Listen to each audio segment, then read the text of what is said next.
ራሴ ነኝ የገደልኩት፣ ልጄ ምንም አላደረገችም ህይወት። ስለዚህ ነገር የምታውቀው ነገር የለም። እባክህን መርማሪ እሷን ፍታት። ዳግምን የገደልኩት እኔ ራሴ ነኝ በማለት እንግዲህ ራሱ ተናሶ ይገኛል ታዴ።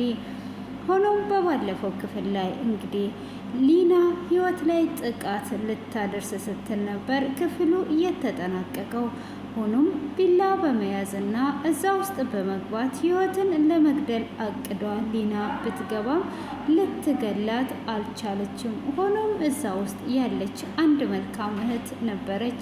እንዴት ነው እንደዚህ የምታደርጊው? በፍጹምማ እንድትነኪያት አልፈቅድልሽም በማለት በህይወት ላይ በመደረብ ስለቱን በመንቀጥ ህይወትን ከሞት ታድጓት ትገኛለች።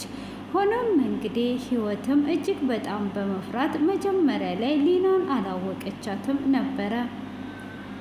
ሆኖም ህይወት ራሷን ለመጠበቅና ራሷን ለመከላከል ፍርዬ ላይ ባደረገችው ነገር እንግዲህ እስር ቤት ገብታ ደግሞ ሊና ተከትሏት ገብታ እጅግ እያሰቃየቻት ትገኛለች።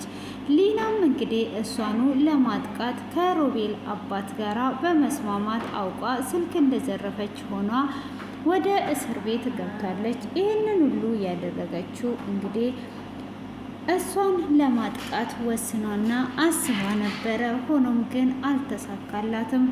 እንግዲህ ያንን ስለት የነጠቀቻት እህታችን ቀጥታ ሄዷ ለመርማሪ አመልክታ ነበር። ሆኖም እንግዲህ ለመርማሪም ብታመለክትም እሷ ቀጥታ ሄዷ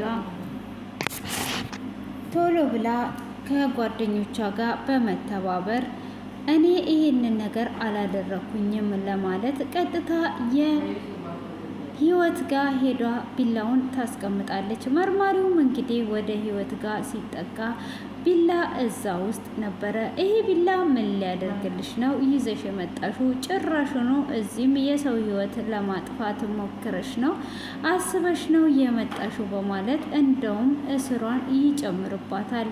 ይሄንን ሁሉ እንግዲህ ያደረገችው ሊና ሮቤልን የግሏ ለማድረግ ነበር።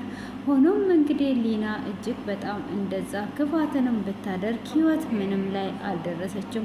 ሆኖም እንግዲህ መርማሪ ዘገየ አሁን ላይ ሄደን ታዴን ህይወት ያለውን ነገር ተናግራለች እንበለውና እሱ እንዲናዘዝ እናድርገው በማለትም እንግዲህ ቀጥታ ወደ ታዴ ጋር ይሄዳል። ታዴ ጋም ይሄድና ያደረግከውን በሙሉ ህይወት ተናዟለች ብሎ ይለዋል። እሱም ምንድነው ህይወት እየተናዘዘችው? ህይወት ሰለኔ ምን የምታውቀው ነገር አለ ብሎ ሲልም እንግዲህ ዳግምን የገደልኩት እኔ ነኝ ብላ እራሷን ሰጥቷለች ብሎ ሲልም በፍጹም እሷ አልገደለችም፣ የገደልኩት እኔ ራሴ ነኝ በማለትም እንግዲህ አሁን ላይ እራሱ እንዲናዘዝ አድርገውታል ማለት ነው። እንግዲህ እጅግ በጣም የሚያሳዝነው በማያውቅበት እንግዲህ አሁን ታዴ ተናዞ ይገኛል ማለት ነው። ይሄ ሁሉ እንግዲህ በፍርዬ የተነሳ ነው። ፍርዬ ህይወትን እጎዳታለሁ ብላ አሁን ታዴ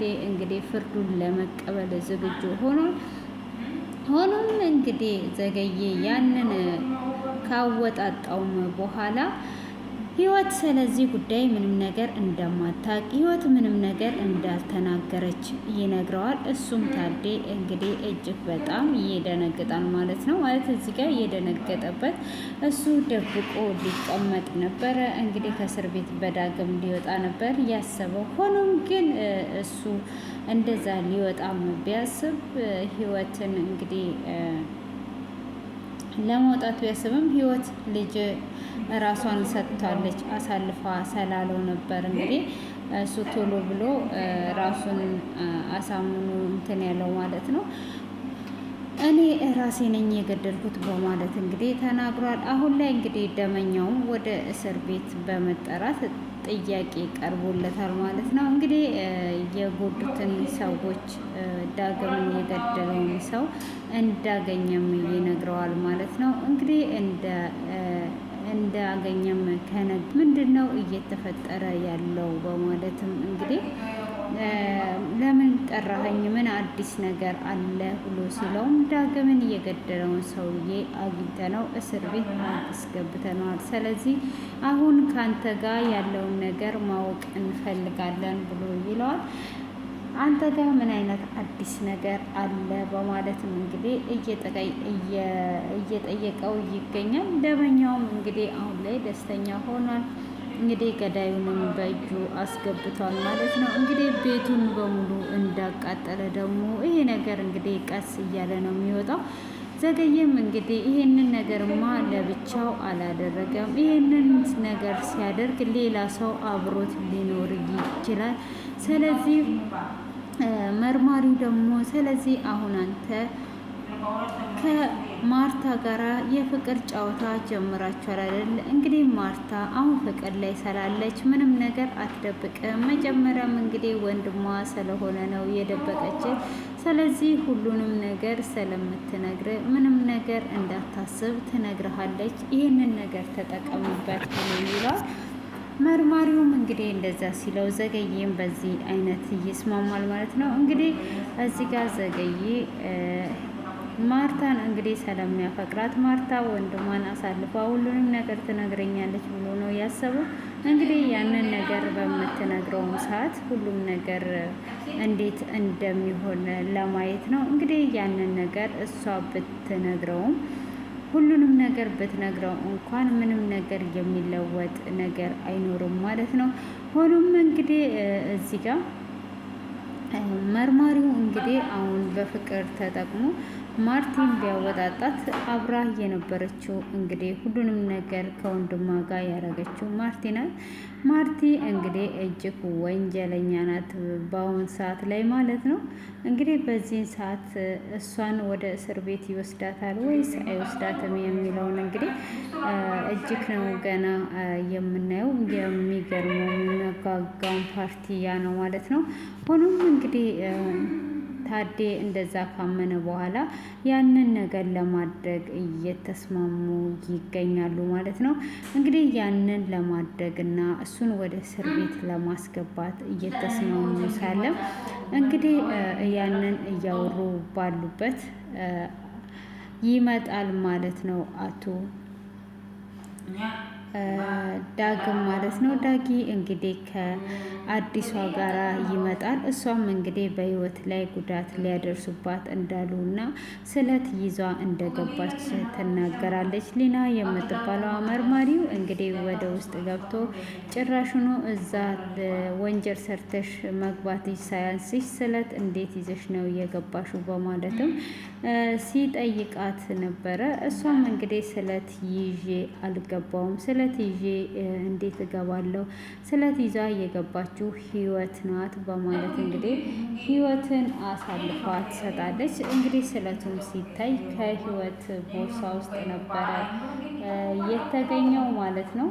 እንግዲህ ከህይወት ቦርሳ ውስጥ ሲገኝ ህይወትን ወደ ወንጀል እንድትገባ ታደርጋታለች። እንግዲህ ምስክሮቹም ደግሞ እኛ ምስክር ነን፣ ህይወት ናት ይህንን ነገር ያደረገችው እንጂ ሊና አይደለችም በማለት እንግዲህ ቃላቸውን ይሰጣሉ። ስለዛ ህይወት ላይ ይፈርዱባትና ይሄዳሉ ማለት ነው። ሆኖም እንግዲህ 3 ምስክር ተመስክሯል። እሷ ይህንን ነገር እንዳላደረገች፣ አንቺ ደግሞ ይህን ነገር አደረገች ትያለሽ።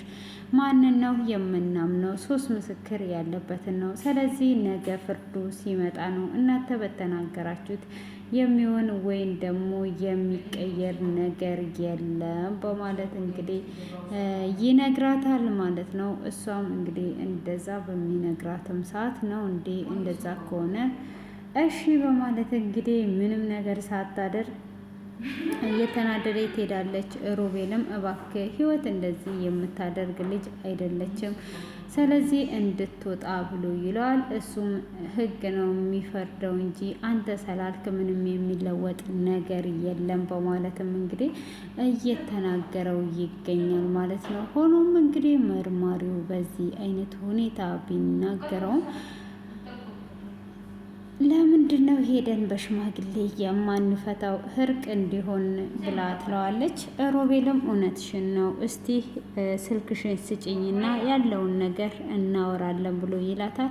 እሱም እንግዲህ ወደ አባቱ ጋራ ይሄዳል ማለት ነው። አባትየውም እንግዲህ እዛ እያላገጠ እያወራ ነበረ እና ህይወትን ጭራሽ ማሳሰር ሳይቀር ደግሞ እስር ቤት እንድትሰቃይ ታደርጋታለህ። አባዬ ለምንድን ነው እንደዚህ የምታደርገው? በማለትም ሲለው እባክህ ዞር በል፣ እኔ ከእሷ ራቅ እኮ ብዬሽ ነበረ። ከእሷ የማትርቅበት ምክንያት ምንድን ነው? እሱ ለምን ከእሷ አትርቅም ብሎ ይለዋል። እሱም እንግዲህ ከእሷ እንዴት ነው የምርቀው? ከእሷ በፍጹም አርቅ፣ እሷ ፍቅረኛዬ ናት ይለዋል። እኔ ከዚህም በፊትም ከእሷ ራቅ ብዬ ነበር እያለው እንግዲህ እምቢ ይለዋል ማለት ነው። ሆኖም ፍርዬ ጋር ሄደው ነበረ። ፍርዬም ደግሞ ምን ፈልገ ነው? ለምንድን ነው እዚህ የመጣው? ምን የቀረህ ነገር አለ ብላ ትለዋለች። እንግዲህ ልጅቷን ለምንድን ነው በሽምግልና የማትጨርሱት? ህይወት እንደዚህ የምታደርግ ልጅ አይደለችም፣ መልካም ልጅ ናት ብላ ስትላት ጭራሽ አንቺም ተደርበሽ ልትናገሪ ነው እንዴ የመጣሽው? በይዞር በይ ብላ ትናገራታለች። እሷም እንግዲህ እንደዛ በምትናገራትም ሰዓት በፍጹም ይሄንን ነገር ህይወት አታደርግም ብላ ስትል አየሽ አይደለ የውጭ ባዳ እንኳን እንደዚህ ያዝንላታል፣ ህይወት እንደዚህ የምታደርግ አይደለችም ብላ ካዲያ ለእኔም እኮ ባዳይ ናት። ሆኖም እንግዲህ እሱን ተውትና አሁን አንቺ ስንት ብር ነው የምትፈልጊው? ብር ይሰጥሽና ህይወትን ከእስር ቤት አስወጫት ብላ ትላታለች። እሷም እንግዲህ ጭራሽኑ በብር ልትደልሉኝ ነው የመጣችሁት እንዴ ብላ ስትልም እምቢ ካልሽኝማ እኔ ደህና ጠበቃ እቀጥርላታለሁ፣ ከዛም በኋላ እንግዲህ ያለውን ነገር የማስረዳሽ ይሆናል። ደህና ጠበቃ ከቀጠርኩኝ በኋላ ምንም አይነት እስር ቤት የምትቆይበት ምክንያት የለም። ከእስር ቤት ቶሎ ትወጣለች። ስለዚህ ስለምትወጣውና እስሯ ለሚቀልላት ነገር